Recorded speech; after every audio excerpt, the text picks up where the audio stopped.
नांदगाव तालुक्यातील नस्तनपूर येथील श्री क्षेत्र शनी महाराज मंदिर संस्थानच्या वतीने आयोजित शतक महोत्सवानिमित्त अखंड हरिनाम एकदिवसीय एका पारायण सोहळा बुधवार दिनांक 18 मार्च 2026 रोजी अत्यंत भक्तिमय वातावरणात आणि मोठ्या उत्साहात संपन्न झाला।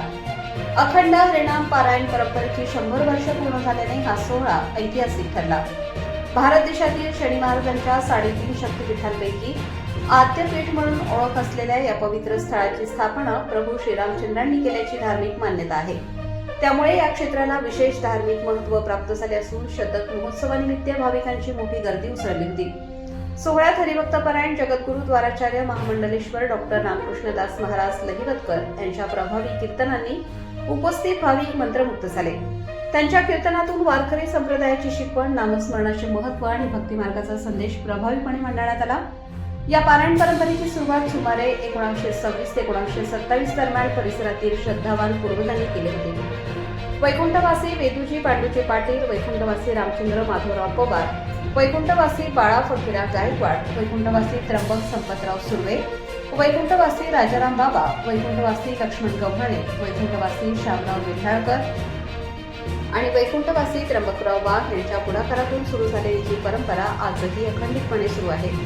सोहळ्याची सुरुवात हरिभक्त परायण नामदेव महाराज टोकले यांच्या हस्ते करण्यात आली, तर हरिभक्त परायण आकाश महाराज उगले यांचे मार्गदर्शन लाभले। दिवसभर अखंड हरिनाम पारायण, भजन, प्रवचन आणि कीर्तनांनी संपूर्ण परिसर भक्तिरसात न्हाऊन निघाला।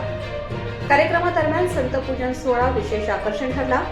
हरिभक्त परायण डॉक्टर रामकृष्णदास महाराज लहिवतकर यांना 55 वर्षांच्या अखंड कीर्तन सेवेबद्दल मानपत्र व वस्त्र देऊन सन्मानित करण्यात आले। तसेच खानदेश रत्न हरिभक्त परायण तुकाराम महाराज जेऊरकर, गाथा पारायण व हरिभक्त परायण ज्ञानेश्वर महाराज बेलदारवाडीकर ज्ञानेश्वरी पारायण यांचाही गौरव करण्यात आला।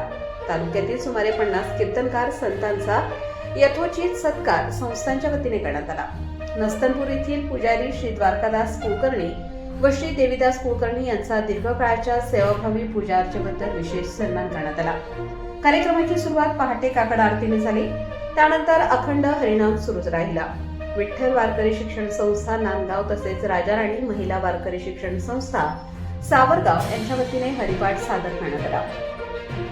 संस्थांचे अध्यक्ष माननीय आमदार ॲडव्होकेट अनिलदादा गुलहदर आहेर यांच्या शुभ हस्ते वीणेचे विधिवत पूजन करण्यात आले। स्वर्गीय विजय शिवराम आहेर मामासाहेब यांच्या स्मृतिप्रित्यर्थ नांदगाव पंचायत समितीच्या माजी सभापती श्रीमती विजयताई विजय आहेर यांच्या वतीने महाप्रसादाचे आयोजन करण्यात आले होते। हजारो भाविकांनी महाप्रसादाचा लाभ घेतला। दरम्यान संस्थांची स्थापना 15 फेब्रुवारी 1954 रोजी करण्यात आली असून माजी आमदार ॲडव्होकेट अनिलदादा आहेर यांच्या प्रयत्नातून देवस्थानास तीर्थक्षेत्राचा दर्जा प्राप्त झाला। तसेच मंत्री नामदार छगन भुजबळ यांच्या माध्यमातून विकासासाठी मोठा निधी उपलब्ध झाला असून विद्यमान आमदार सुहास अण्णा कांदे यांच्या प्रयत्नातूनही क्षेत्राचा विकास सुरू आहे। सन्मान सोहळ्यानंतर श्री महाराज नस्तनपूरचे पुजारी दिलीप कुलकर्णी यांनी सुमधुर अमृतवाणीतून पसायदान सादर करून उपस्थितांना मंत्रमुग्ध केले। या कार्यक्रमाचे सूत्रसंचालन राहुल शिंदे यांनी केले। एकूणच शतक महोत्सवानिमित्त आयोजित हा अखंड हरिनाम पारायण सोहळा भक्ती, परंपरा आणि सामाजिक एकात्मतेचा संदेश देणारा ठरला। प्रबंधभूमी महाराष्ट्र न्यूजसाठी हेमराज वाघ, न्यायडोंगरी। श्री क्षेत्र शनी महाराजाच्या पुण्यभूमीमध्ये शतक महोत्सवी एका पारायण सोहळ्याच्या निमित्तानं साधू संत आणि शनी भक्त आपण सर्वजण या ठिकाणी उपस्थित झाला। मंदिर संस्थांच्या वतीनं मनापासून आपल्याविषयी आदरभाव व्यक्त करतो। खरं म्हटलं तर आजचं हे व्यासपीठ संतांचं आहे आणि संतांच्या व्यासपीठावर माझ्यासारख्या सामान्य माणसाला बोलण्याचा अधिकार नाही असं मी मानतो। परंतु हे संतांचं संमेलन या ठिकाणी होत असताना जर तुमच्याविषयी आदरभाव जर मी व्यक्त केला नाही तर कदाचित माझ्याकडून शिष्टाचाराचा भंग होईल। म्हणून 2 शब्द हितगुज करण्याचा माझा हा प्रयत्न या ठिकाणी राहणार आहे। 100 वर्षाची परंपरा असलेला एका पारायण सोहळा गेल्या महिन्याभरापासून आम्ही या कार्यक्रमाचं नियोजन करीत आहोत. एक शांत थांबा, एक मिनिट, अजिबात बोलायचं नाही.